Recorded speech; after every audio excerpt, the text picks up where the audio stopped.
Republicans, what more do you need than this? Roe v. Wade gave constitutional cover to the elective killing of unborn children in America, period. You think about the implications of that on the economy. We're all struggling here to cover the bases of Social Security and Medicare and Medicaid and all the rest. If we had all those able-bodied workers in the economy, we wouldn't be going upside down and toppling over like this. Listen, the gentleman, I will not yield. I will not.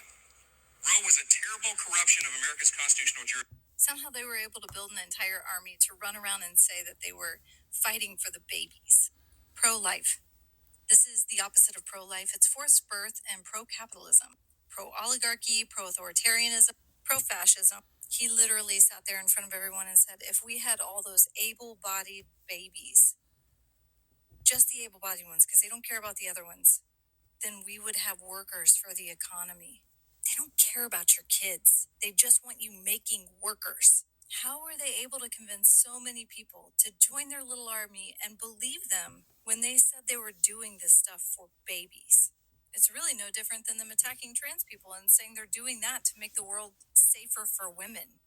Anytime anything bad's ever happened to me, it's never been by a trans person. If they actually cared about making it a safer place for women, they would take convicted rapists off the streets or not return gun rights to men who threatened to unalive their ex.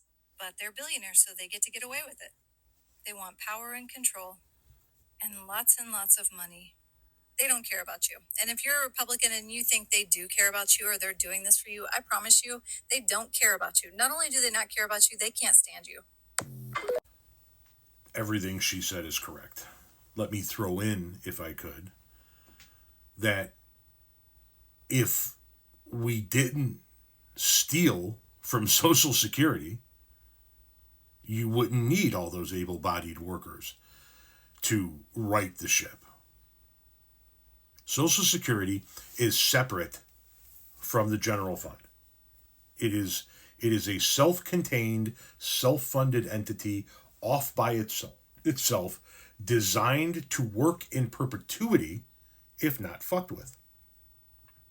But we couldn't do that, could we? About 50-ish years ago, not 50, 40 some years ago, we started borrowing heavily from it to cover the downfalls of our budgets with no plan to pay it back. And then along came a Republican Congress and a Democratic president. Bill Clinton worked with the Republican Congress to figure out how to pay back all that money. And they implemented that program, and we ran a budget surplus for 6 years. We didn't run a deficit for 6 years. We were beginning to take the steps necessary to pay it back, and then it got blown up again. How about you guys stop fucking stealing from Social Security and just allow it to do what it's supposed to do? Put the fucking money back that you stole and then leave it the fuck alone.